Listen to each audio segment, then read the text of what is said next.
All right, good morning, everyone. By our clock, it's 10 a.m., so we're going to get started. Greetings and thank you for tuning in to the next installment of the Active Transportation Resource Center's webinar series. My name is Victoria Custodio, and I'm part of the Active Transportation Center resource team. I'll be facilitating the webinar today, which is entitled California State Government Employee BikeShare Program. Today, you're going to learn about the statewide program and hear details and helpful resources on how to create and manage a BikeShare program at your worksite. Before we begin with our presentations, I have a few introductory slides and comments. I'll begin with a brief reminder about the ATRC and who we are and what we've been designed to do. So the ATRC is a statewide project funded through the Active Transportation Program and administered by Caltrans Division of Local Assistance, Office of State Programs. The ATRC has been set up to provide support to local agencies throughout California with the delivery of their ATP awards, although I'll add here that the ATRC also provides resources and services to non-ATP awardees as well. The ATRC utilizes a combination of subject matter experts from state agencies, such as the California Department of Public Health, where I'm situated, different universities here in California, and consultants to provide active transportation resources that support the ATP. Overall, we provide technical assistance, trainings, resources, and tools, both for infrastructure and non-infrastructure project types. And then I'll just plug our website, which is located, the website address is located on the slide, and that's http://caatpresources.org. And I have to say right now I'm spotting a slight typo, so that's caatpresources.org. We'll correct that before it goes out to you in our post communications. So we have a great pair of presentations today from two wonderful speakers. First off, we'll have Jeffrey Rosenhall, who is the Chief of the Cardiovascular Disease and Diabetes Prevention Section in the Chronic Disease Control Branch here at the California Department of Public Health. He also is our BikeShare Program Lead. We also have Marianne Hernandez, who I'm happy to say is part of our Active Transportation Safety Program team and also a member and staff of the Active Transportation Resource Center within our Safe and Active Communities branch, also in the California Department of Public Health. And she works very closely with Jeffrey as the BikeShare Program trainer and also mechanic. So wonderful to have a woman mechanic. And lastly, I'm Victoria Custodio, and I'm the Active Transportation Lead on non-infrastructure ATP projects, also within the Active Transportation Safety Program at the within the Safe and Active Communities branch at the California Department of Public Health. So just a little bit about the presentations. Jeffrey and Marianne are going to be tag teaming, and Jeffrey's going to kick us off. He's going to give us a big picture of the state of California's relatively young state employee BikeShare program, including how it got started, the different partners and players who made it happen, and then some valuable lessons learned from the development and implementation. He'll also share some data that demonstrates the impacts that the program has had on bike trips. And then Marianne's going to, and I know that actually they're tag teaming a little bit more than my intro suggests, but Marianne's going to share some of the more technical aspects of the program, including how to enlist agencies, acquire bicycles, and orient riders on the logistics of checking out a bike and also safe riding basics. These webinars are set up to function as learning opportunities, and so we always set learning objectives, and so we just came up with a few here at the ATRC, and the first is to understand the benefits of a worksite BikeShare program for employees. Next, you should be at the result the result of participating in this webinar, be able to name a few key steps needed before launching a worksite BikeShare program. And then finally, you should be able to name 3 key components in operating a BikeShare program. So hopefully you'll leave with some very valuable information. And we're going to do one quick poll. So this is just to orient our presenters to their audience. Does your agency currently operate an employee bike share program. 3 options: yes, no, or I don't know. And we do know that there are some groups that are listening in together, so we imagine that some of the data will be skewed, but actually if you're all from one agency, that should be the same answer, right? So, all right. So quickly, looks like we have the majority don't have an existing program, and then just a few that do. So we've got 14 out of 24 no's and 8 yeses, and hopefully that will give our presenters some good information. All right. On that note, I would like to welcome Jeffrey and Marianne, so please take it away. Good morning and welcome to the webinar this morning. And it's good to see that there are some of you that have a bike share program already for your employees. We're going to talk through how we got ours started, and hopefully that will help you with your thoughts about getting your own started. It's not rocket science, but it is a good deal of work and some preparation that's really important. So we're going to take it away and trade off so you can hear from both of us equally today. I'm Jeffrey Rosenhall. I work here at CDPH, as Victoria said, and I'm also a League Certified Instructor. And I'm joined today by... I'm Marianne Hernandez, and I'm so excited to talk to you today about the BikeShare program. I came to it by using it often and then became integrally involved in running it. So I'm very excited to talk to you about it today. And I'm a longtime commuter and just cycling advocate and rider, just ride for training. So I'm excited to talk to you today about our program. All right. Well, with that, let's get moving. So here you're seeing the graphics that we developed for the front of our toolkit, and we have this kind of look and feel that is branding our program. We developed a logo, California State Employee Bike Share Program, with a bear on a bike. And I think having some kind of graphic image, visual, is important just to brand your program. So we're showing that up at the front. How did it get all started, and how did we get involved? I, like Marianne, am a big fan of bikes. I was a bike advocate, helped start the Bike Kitchen here in Sacramento, and was on our city's bike advisory committee, and got my League Certified Instructor probably over 10 years ago, and really enjoyed biking from that perspective. But as with some of us, family comes along, and your time is limited to do things outside of work, so I really intensified and focused my bike zealotry here at the workplace. And this was an idea we'll talk about that had been out there, and we wanted to bring it forward, this idea of having bikes as part of the regular wellness options for employees at our agency.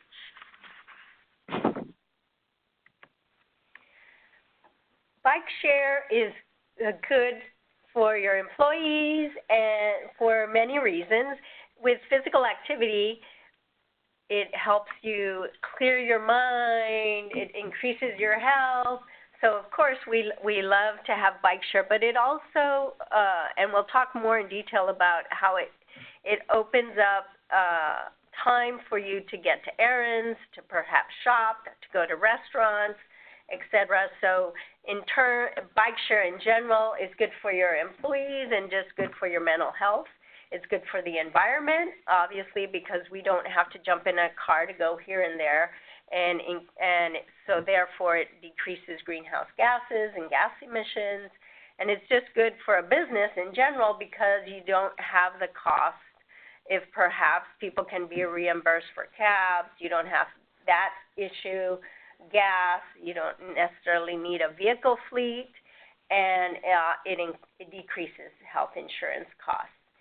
So for us here at the California Department of Public Health, where we work in a complex called the East End Complex. So over on the right, you'll see 2 of our buildings, and there's 4 buildings that house 4,000 employees. So we're very compact, and it was easy for us. Not easy. Jeffrey will go into all the growing pains, but it makes BikeShare very convenient. And Sacramento, if you don't know Sacramento, is very flat. We have good weather most of the year, and everything is very compact. All the state agencies are compact, so it allows for people to go to meetings, to other agencies easily. Generally, the core is basically 3 miles squared, so nothing is too far away. There's also a concentration, especially lately, because Sacramento is growing vertically, growing up. There's lots of restaurants, different places to shop, as well as medical buildings that people can go to their medical appointments to. So Sacramento is basically built for making BikeShare an easy task. All right, so how did we get here from no bikes to this idea to actually having, now we have 10 bikes here on campus? So there was a proposal that was researched and conducted back in 2007. We had this idea, those of us who are in active transportation here at the department, and maybe working already with a lot of you and your colleagues at local agencies, we were inspired and thinking about how do we get this to our own campus, thinking about large campuses in the Silicon Valley, whether they were aerospace or tech, that they had these kind of bike share fleets. So how do we get that done? We had an intern. That intern was very helpful, helped us write this proposal, do some research over the summer. We had some early signs of support from management, but there were still these looming costs, or concerns about the cost, how do we get the equipment, who would maintain the bikes, what kind of bikes to begin with, what staffing would we need for this type of program, and also our legal team had liability and other concerns. So those were some hurdles we needed to jump over. And also there was a little bit of poor timing. At the end of the summer, we were going to make a proposal to our director, and it just didn't happen. So we've got a little picture of a bear, or we had a bear hibernating there. The idea was put on hold, and the proposal was shelved. But it was still out there, and later on, when we were working out of our USDA Physical Activity and Nutrition Program, our NEOP program, we had a grant from the CDC, and there was some grant funds for worksite wellness. So that helped us get a little bit closer, and we'll talk more about our funder as well. But little things got us closer, and we were able to bring that proposal out. And there's the bear. The idea was put in hibernation, just like a bear. But we did have certain breakthroughs, and so you in your own process, if you're going to go about doing this, you'll have stops and starts. So one of our breakthroughs was we had a director who was very much into our May is Bike Month promotion, which we did every year, and he and his team had a photo contest, Best Bike Month Photo, and that won you a lunch with him, with the director. So there he is on the left. That was Dr. Chapman, our former health department director, and there's my co-lead at the time, Rebecca Garrow. I always like working with teams. I think it's just better, and we had complementary skills, and Rebecca was a really great saleswoman and pitch person, as well as just being super smart. So she actually won the photo contest. That was her goal, so she could have the lunch, so she could pitch the BikeShare project to Dr. Chapman. So she did, because she's tenacious. She won the contest. She had the lunch, and he was bought in. And they had some sushi there at a local restaurant. And he said, "Yeah, let's do this. How can I help you get this done?" And having the leadership and management support from the top down really helped us, because we were near the bottom with all the layers in between that we had to access and work with to get this project done. So that was the first breakthrough. The second breakthrough was that for us, we had a partnership with Kaiser Permanente around a worksite wellness program.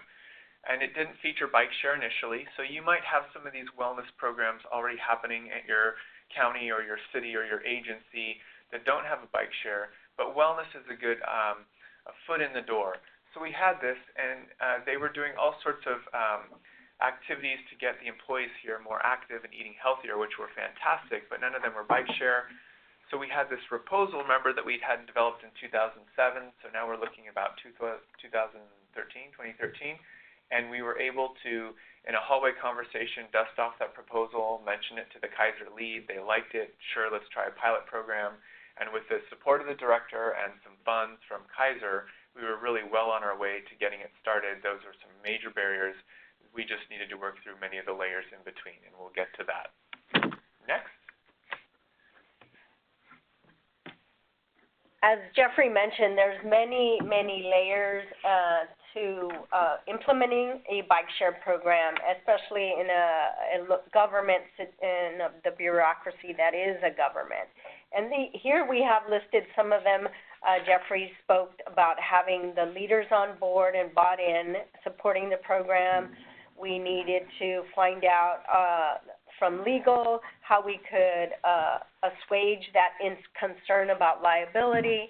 Facilities, where are we going to house the bikes? And you'll see photos later where we house them here, but obviously it needs to be a secure, accessible facility where people can pick up the bikes and drop them off. They need to be secured, and in our building at the East End Complex, and as is most all of our Sacramento agencies, no matter where they are, you need to be able to go in through a security desk, so that's another layer. The security guards need to be bought in. They need to know the procedure. And then financing, Jeffrey spoke about how different agencies were able to get financing. Us specifically through Kaiser when we first initiated. And we'll talk a little bit more about how other agencies were financed later. And then how does one check out a bike? You need information technology folks bought in and helping you put on an online system for how you check out a bike, and also how we can monitor it, being the coordinators of the BikeShare program. And then the program itself needs to be managed by people. So you need the lower level, not necessarily the directorate level, but perhaps at the branch level, the program level, your supervisors agreeing, for example, Jeffrey and I, our supervisors agreeing that, yes, we can take time to a small amount of time to actually manage the program, which is what we do. So as Jeffrey mentioned, in 2013, we got 6 bikes and a rack, and each bike, and we can address the specific cost of each component, but for the most part, the bikes cost $550 each, and then also we had, besides the bikes, we had a bike ribbon for racking the bikes and locking the bikes. We had bike bags. We had lights that go up, small lights that go on the front and the back, helmets, a pump, toolbox for maintenance on the bikes. So when all was said and done, having the 6 bikes in the rack, et cetera, cost about $6,000. Because this is all on paper so far, what we've talked about, the background that Jeffrey's talked about so far, but once the delivery, the people actually saw the bikes in person, then we were able to expedite the getting the facility to house the bikes, the legal. There was more sense of urgency that we needed to get this set up quickly. I spoke briefly about how, the system where people check out bikes, the security layers, etc. So all of that was developed, and then in doing all those steps that I mentioned previously, we needed multiple approvals. I'll turn it over to Jeffrey. Thank you, Marianne. So a couple more things about what we needed to do while we implemented the program. So we needed liability waivers and program policy waivers. This is similar to any fun run, bike race, other group activity that you do. We had an individual liability waiver that every user needed to fill out, as well as basically the rules, which we call our program policy. So we need to develop that and get it approved for our legal team. So that's something you'll need to consider in your timeline if you're considering this for your workplace. We wanted to do an automated reservation system. We didn't have a lot of extra staffing for this. It was parts of a couple different people's time. So we went with the SharePoint system, which was rolled out here at CDPH. and we had a reservation system, and we still to this day have it, that works fairly seamlessly. And we had two different variations. It was launched in 2007, and then there was another 2013 version. We need to update it, but it works quite well, and we go over that in our training. Speaking of, we have a program and bike safety orientations, which are held regularly. The safety component, Marianne will talk a little bit later, but is based on sound League of American Bicyclists content. We have volunteer bike maintenance crew, and then the faces on the crew have changed over the years since 2014, but we originally, the only way we could get this approved here at our department as a pilot project was basically zero budget. So other than the bikes, we had to make it work. So we did that with our maintenance crew, and they've been fantastic. We hold quarterly, if not biannual, little celebration events where we get coffee and treats for them. We really try and appreciate them as much as possible. Some of the departments who do have bike shares now through this program have their own contract with a local bike shop, which is another good option. And then finally, a launch party or ribbon cutting. You know, you have to celebrate your wins, whether it's public health or planning or transportation, every small step of the way. And when you finally get to kind of a big launch of whether it's a project or in this case bikes.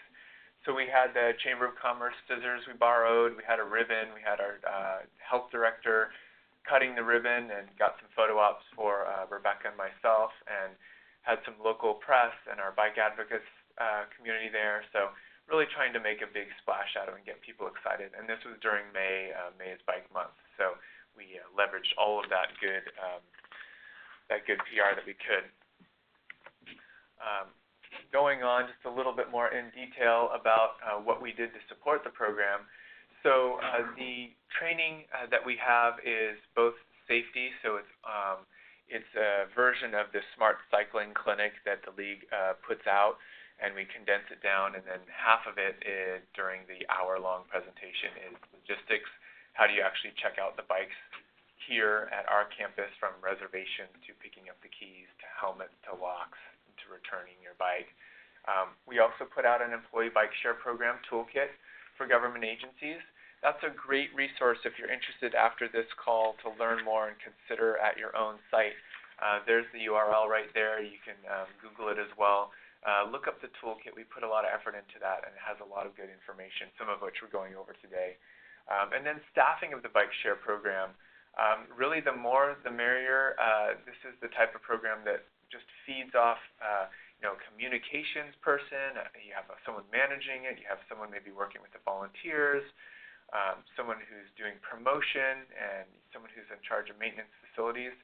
The more the better, and our team has contracted and grown through the years. Right now it's primarily Marianne, myself, and another colleague who are running it.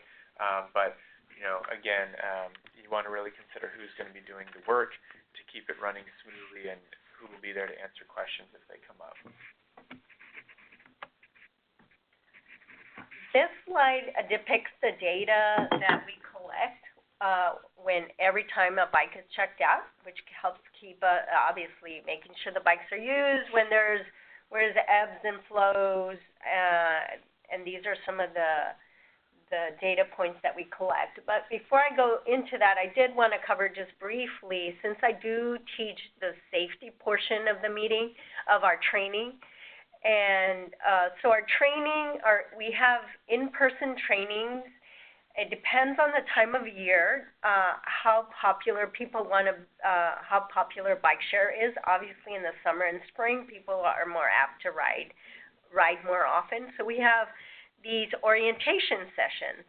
And in the orientation session, the first part is talks about how to check out a bike, where they're located, what you have to do, how to use the SharePoint site, and then the second part of the training is on safety. And so if we do it in person, it's 1 hour, and we're at the tail end of putting up our video and trying to incorporate it into our employee orientation. And the video has all the same information, but it's only 22 minutes long. I don't know how that happened, but anyway, it's a 1 hour in person training session. And once we get the video up, that will help us tremendously, and because as Jeffrey mentioned, this is all volunteer staff time to do the training. Some of the safety tips that I share is the first off is how to put on a helmet and make sure it's secured safely, it's not too loose, and then how to make a right turn, left turn in one lane, multiple lanes, and we have various scenarios that obviously around the building when we're doing the training here at the East End Complex, the usual types of streets, which streets have bike lanes, how far to ride away from the curb.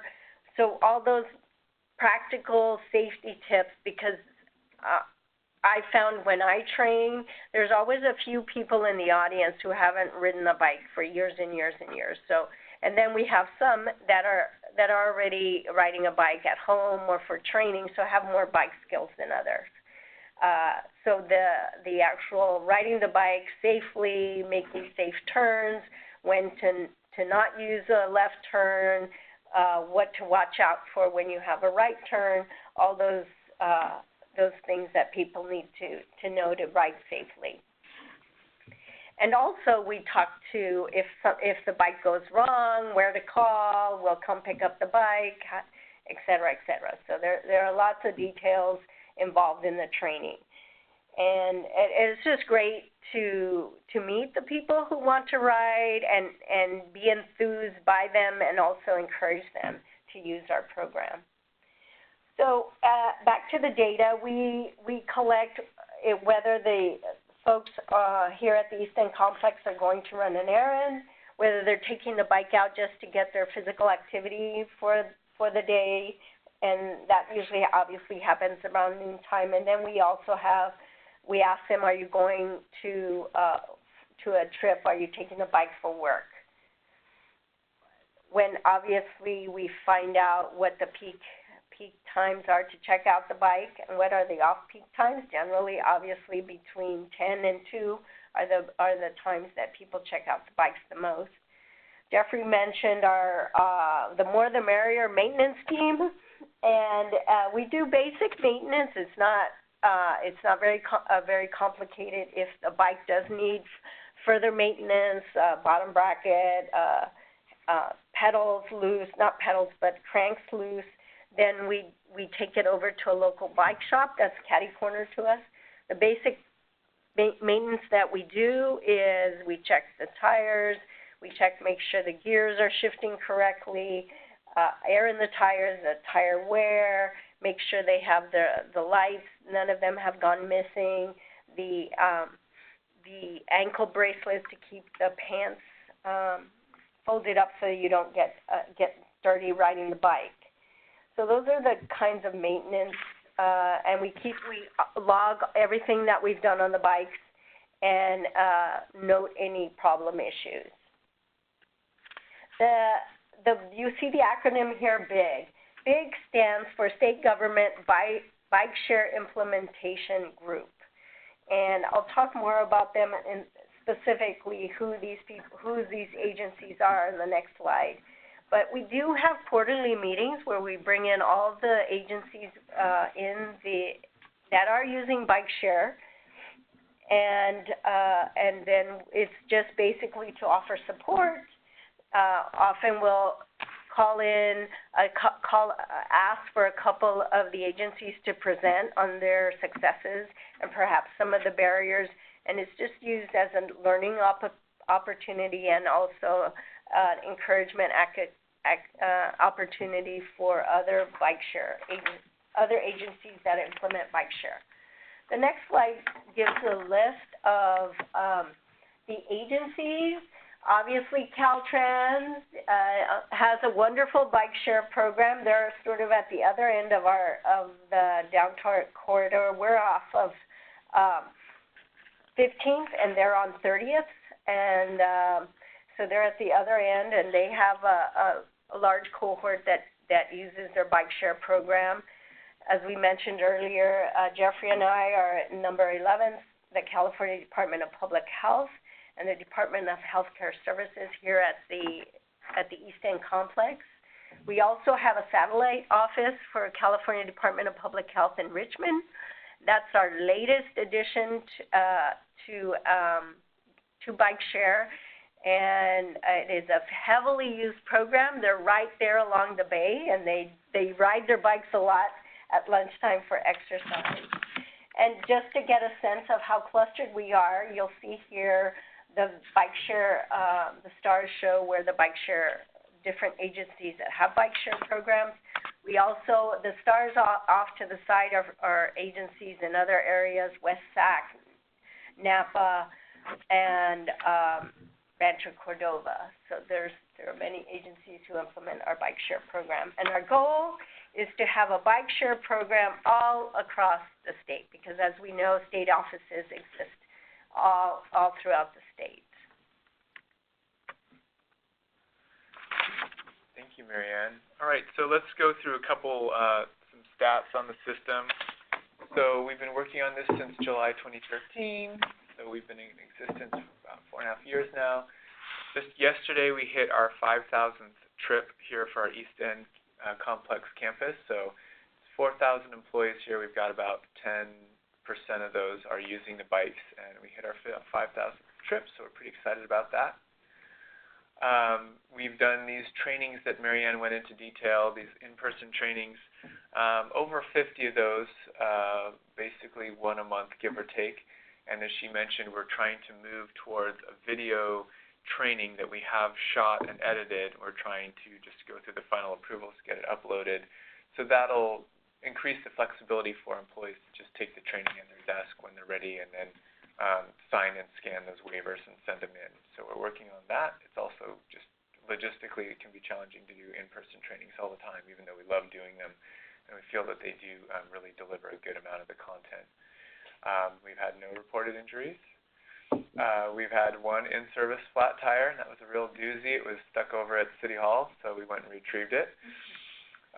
We've had no thefts of the bikes. We've had a couple of the blinky lights walk off, but we do use solid U-locks, and we really go over that intensively in the trainings, how to use the U-lock and to use it at any time you're not with the bike. We have had an increase in demand, more bikes, more use of the bikes, and as Marianne alluded to, you'd imagine it waxes and wanes during the year. So right now it's cold. People are still taking out the bikes. We have some real dedicated users or frequent flyers who are on the bikes every week, probably a couple days. In the spring, it'll grow. More people will be on the bikes. More different people will be on the bikes. And then even in July, I mean, it's 102 here in Sacramento, and other than what we saw a real peak was last year during that week in August with the fires when the air quality was terrible. We did see that dip in usage. People didn't use the bikes, but by and large, they use them the hottest days and in rain. And then we get in the nice weather, fall and spring and early summer, we get a lot of that really intense use. And the bikes are starting to show their wear, but they, scratches, chips, and dings. They're very durable bikes. They're Breezer uptown models or downtown models, and 3 and 5 speeds, and so they last really nicely with very few issues.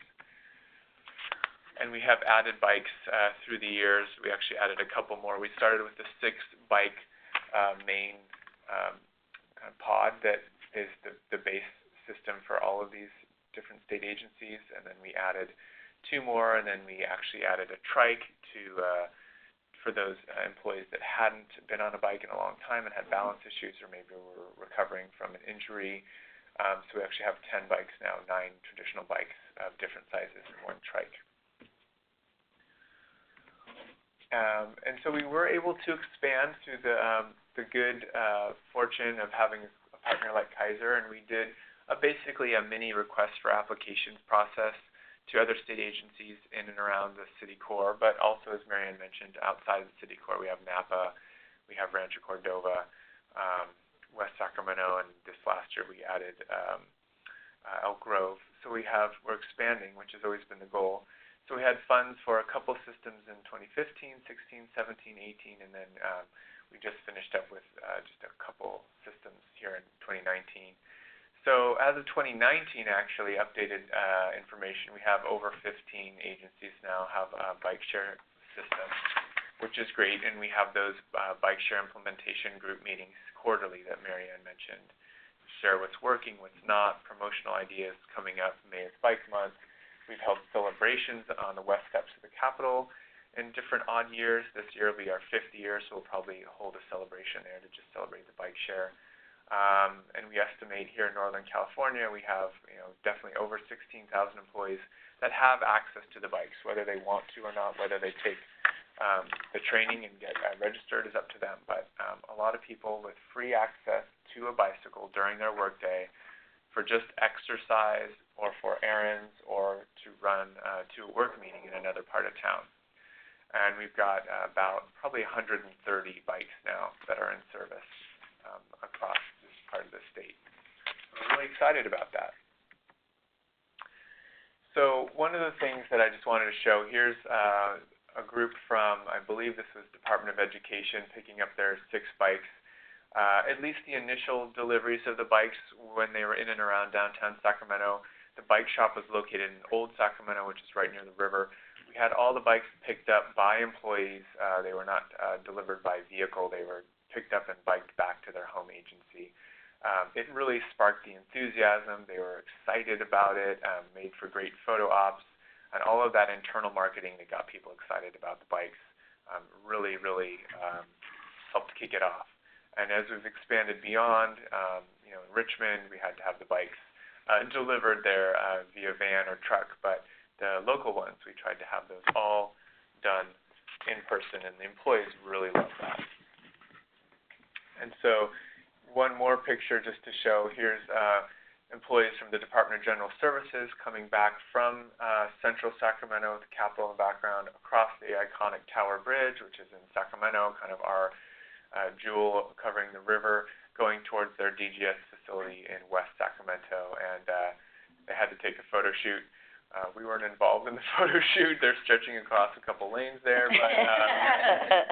but they did take the photo shoot, and it's a great shot there. So we do, again, encourage anyone starting this program, or if you already have one, take photos, show the employees their excitement. Really, it's all about the employees. This is for them. It's their wellness. It's their convenience. And hopefully someday this is something that every state employee and even local agency employees will just, when they are onboarded, ask, okay, where's the lockers, where's the showers, and where do you keep your bikes? And that there will be some form of bikes available for every employee across the state of California to get exercise or get around during their workday. Part of the bikes arrive, there's this grand enthusiasm, everyone wants to go to the orientation, but then, like most things, you need to keep the excitement going, keep reminding people that you exist, and the way we do that in several ways. This particular photo shows Jeffrey giving the winner of this raffle a helmet, and what you had to do to be eligible for this raffle, we did this again in May is Bike Month. You had to ride the BikeShare bikes at least 5 times during the month, and then you got entered into the raffle, and then a winning name was drawn. So that is a helmet that we got, one of our sponsors gave us, donated to us. So that is taken in the atrium, which I don't know, we talked a whole lot about where the bikes are kept. It was in a photo earlier, but it's in a secure area and it's an atrium. So the bikes are covered, so when it rains, they're not rained on, and it's just a very convenient place that people come in through the security desk, then go through double doors into the atrium, pick up their bike, and then they leave via the garage. So that's just one of our very nice photo. And we have other events similar to that, not necessarily Ride 5 trips. May is a wonderful month to ride bikes, but we also do different types of raffles, incentive events with different giveaways. as we mentioned in our Sacramento core, we have many coffee shops and restaurants, so we'll give away gift cards and items like that. And you might ask, well, who funds that? And Jeffrey does. Yeah, we do that. Or we get a donation from we get a collection from folks, and we buy the gift cards to keep people motivated and reminded of the BikeShare, so we continue to have use of the program. Often, as we mentioned earlier, many of our, a core group ride the bikes almost every day for exercise. So again, this is another picture of our atrium. And we also give surveys to find out what people think of the program. And we get great input, especially people who don't have bikes at home. And this is an opportunity for them to ride bikes and get their daily exercise. These two stories here are people who didn't have bikes at home and then ended up buying them. We had one particular story that was very inspiring, is a woman who was getting ready to retire and started riding the bikes 3 times a week before she came to work. She rode them from 8 to 9 in the morning. She got her exercise that way. She rode it around Capitol Park, which is legal to ride on the sidewalk around Capitol Park, and got her exercise in. And her goal was to decrease her blood pressure, and she was able to meet her goals. After 3 months, she met one blood pressure goal, and at the second one, she reached her second blood pressure goal. So that's a very inspiring story, and that's what we like. We love to hear those stories, and they're very appreciative of the program. Thank you, Marianne. So we'll go through a couple of lessons learned, especially for those of you who are thinking about approaching management and are in the process or would like to do this at your own work site. So BikeShare is a viable strategy for creating physical opportunities for employees.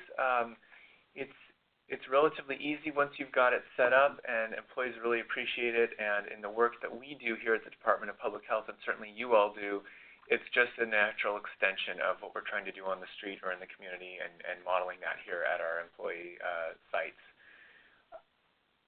And it also gets them excited and interested, so more on that. Public-private partnerships can be ideal if you're having the struggle that we had when we went to launch, that there was no general fund available, there was no money from our own agency. A partnership with a private organization, a healthcare organization, or another group in your region or your city or county could be ideal. And I would say that it's worth approaching those other organizations if you're also facing an issue with not having funds.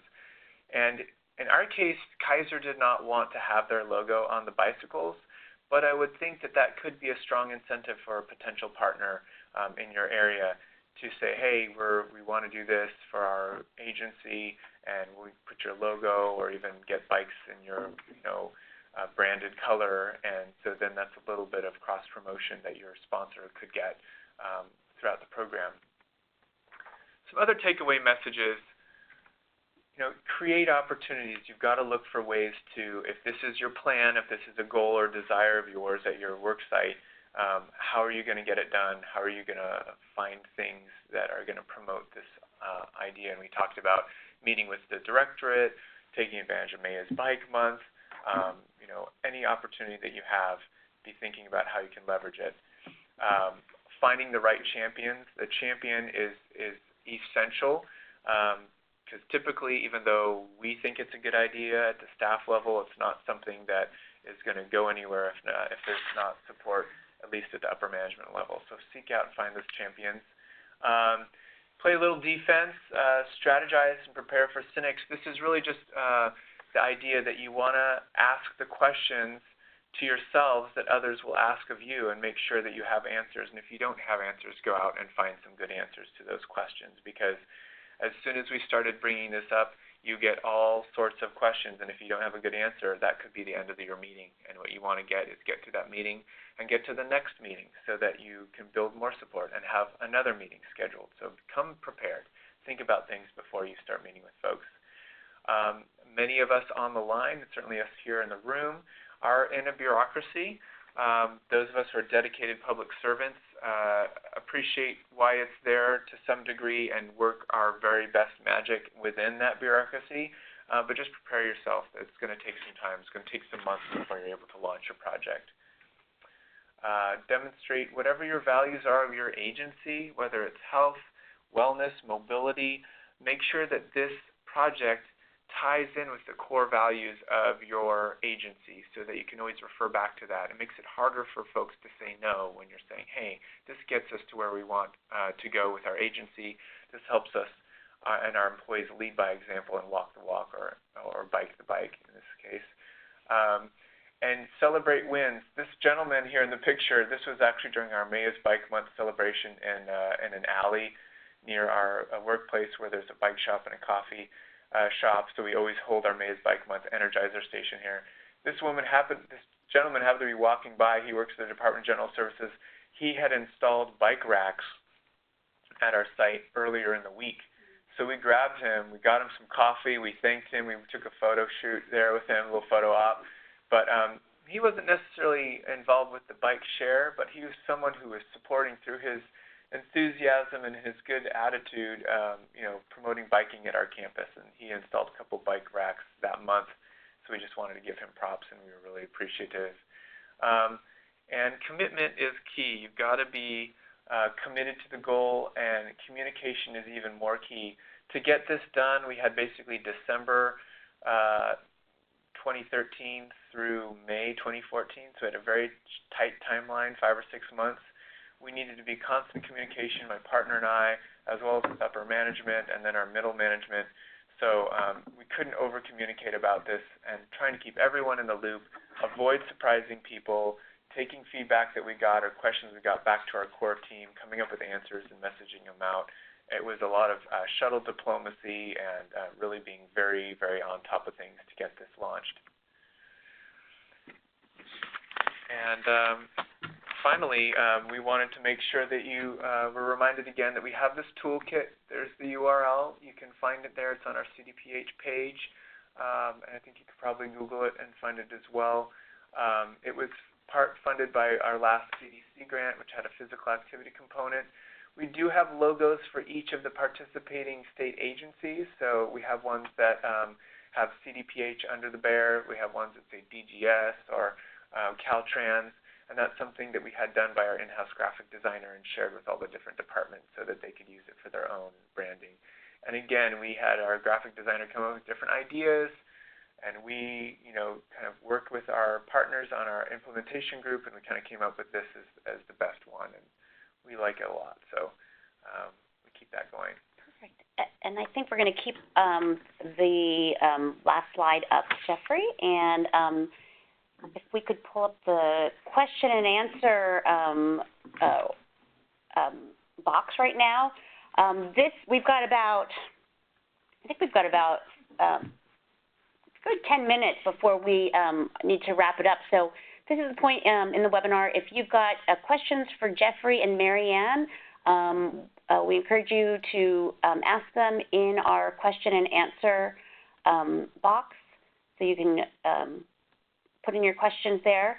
And I'm just going to kick us off with a few questions that I have. First off, great presentations. Thank you so much. I feel like this has really been quite valuable to learn, and I know that all of our attendees are probably taking as many notes as I've been doing in the room. So just to kick us off, I wanted to ask you, you mentioned about the bikes, and you started with 6, but how did you think about which bikes you needed to purchase initially? What were your considerations, and how did you come to the price point for the bikes that you ended up going with? That's a great question. So I'll take a stab at it, and then if Marianne wants to add something, she can add it too. So we knew we had 6 bikes. That's the amount of kind of time and money and space that we had. We had a specific amount of space that we had to fit the bikes in, and a rack that could fit 6 bikes. We wanted a variety of sizes, so we ended up going with 3 step-through, traditionally a women's frame, but guys ride them too. It doesn't matter. So 3 step-through and an extra small, small, and medium. And then we had 3 diamond frame bikes in a medium, large, and extra large. So really the whole range of size of employees here, because we have a lot of equal men and women. We wanted to have everyone have a bike that would fit them. So that was the sizing. How we arrived at the bike itself, we looked around the models that we ended up going with, the Breezer bikes. They have a kind of a modern hip look, kind of like some other brands that are out now, city bikes like the Public bikes and others. They were sturdy. They weren't so expensive, but they also weren't cheap. And I'd say that was a good investment now, 5 years in. These bikes have gotten a lot of miles, and other than some minor repairs here and there, they've really held up. So I would say, quality is important. And they're a nice mix. They kind of have a nice look to them, and the colors are kind of have an aesthetic quality. They're pleasing. They're also not so flashy that I think they're real in danger of being stolen around town. So they hit that happy medium. And again, we got the breadth of sizes that we would fit all employees. And I will say one thing that didn't come stock that we did go to extra lengths to purchase was a quick release seat collar. So on each of the bikes, the seats can be raised and lowered very easily. Most people can fit in that case on at least 2 different sizes, if not 3. I'm 6 feet tall. I can ride bikes 4, 5, or 6 with that seat post. And we also then had to affix a cable to the seat rails and to the frame so that the seat posts couldn't be stolen, given that they were easily adjustable. Perfect. Thank you so much. That was really, really helpful. We've got a question that's come in through the Q&A about the logos. So can you provide the location for the department-specific logos? I'll jump in and say that one of the things that the ATRC does as part of this webinar series is a post-communication email out to all attendees as well as those who've registered, and we will, in that, be issuing sending out the links to the toolkit as well as some maybe other important sites that where you might be able to find that. And Jeff, jump in and answer that question more succinctly if you've got. Yeah, we'll definitely share the toolkit as Victoria mentioned, and we can talk. Anyone who's interested in the logo, we can talk with them offline about what their need or their use of the logo would be. Excellent. Okay. Perfect. So I had a question, and this is coming from some of our branch that's very happy that, to hear about this program, and it has to do with helmet use for the employee BikeShare program. So can you talk a little bit about, the decisions that have, what decisions needed to happen, and what were the, what the focus is for our employee BikeShare program, and how that, whether that's consistent with the other state agencies? I'll start with the East End Complex, since as obviously the helmets are locked to the bikes are locked to the front tire, and the frame are locked to the racks. So each bike has a helmet locked to it, and every rider is required to be wearing a helmet when they ride the bikes. How do we enforce it, you ask? Well, we do see people riding our bike shares out and about, and they all have numbers on them, and then you can kind of just tell by the height which bike it would be. You're basically given demerits, and we can revoke their privileges to use the bikes, but it's part of what they sign up when they sign the waivers and when they sign the agreement to be part of the bike share user group. Yeah, no, that's great. I'll just add to that we had a very strong, since we're in public health, we had very strong direction from our management to require helmets, even though it's not legally required in our state for individuals 18 and over to wear helmets. But so we included that. We give people the option if they don't want to wear a communal helmet. And these are Giro, pretty nice adjustable universal fit helmets they can wear their own helmet, but they do have to wear a helmet. Obviously, we're not going to see everything all the time. We're not the helmet police, but if I do see someone out there when I'm out riding or walking around myself, send them a nice email. Did have one individual who I just happened to see a couple times in a row with the helmet in the bag, not wearing it, and just as Marianne said, revoked the privilege, took them on pause, and had a conversation about helmet use, and then was able to restore their privileges. And we don't do anything as far as spraying anything in the helmets. Again, our decision here on site was that for CDPH employees, they would prefer not to have anything sprayed in the helmet, and it's up to them whether they want to wear their own or wear these helmets. And we usually clean the straps and wipe them down once or twice a year. That's great. Thank you so much. That's very helpful. We have a question coming in. Hello, Sarah Sunquist. You may have covered this, but can you talk a little bit about barriers, the program, again, from a liability standpoint? So how did you overcome and present the program for approval? And I know you covered this part, but maybe we can just, I think this is a big piece that we can hear again. Yeah, absolutely. Good question. So real briefly, we do have a liability waiver.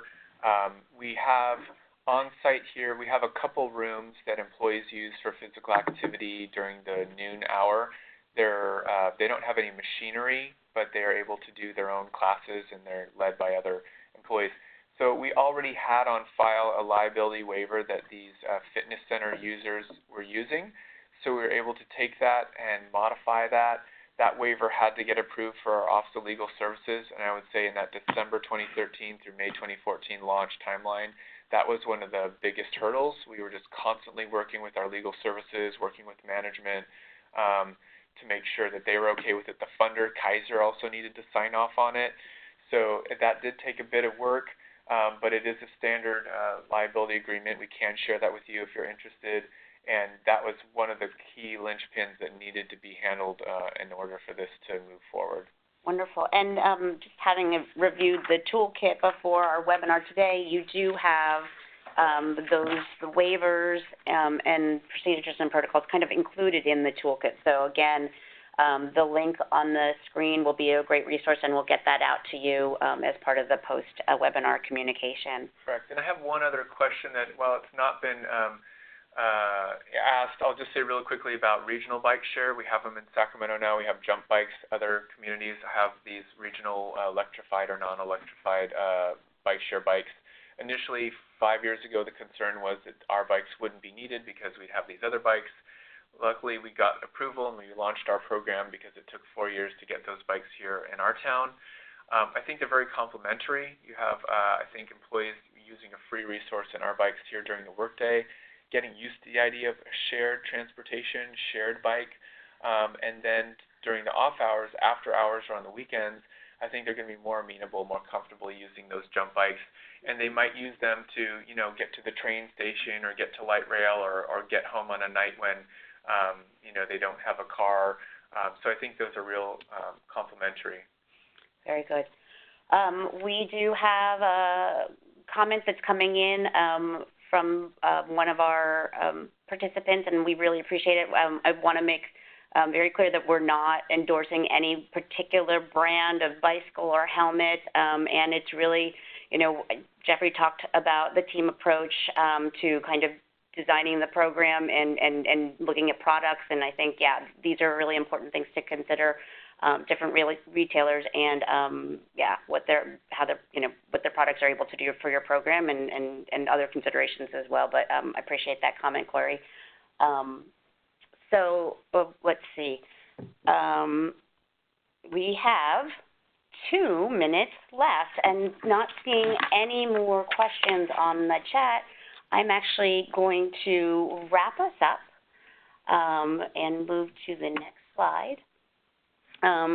Your feedback is very important. We want to thank you for attending this webinar today, and we are also going to ask that upon conclusion of this webinar, if you would be so wonderful to complete a short survey that will provide us with important feedback on your experiences with the webinar today.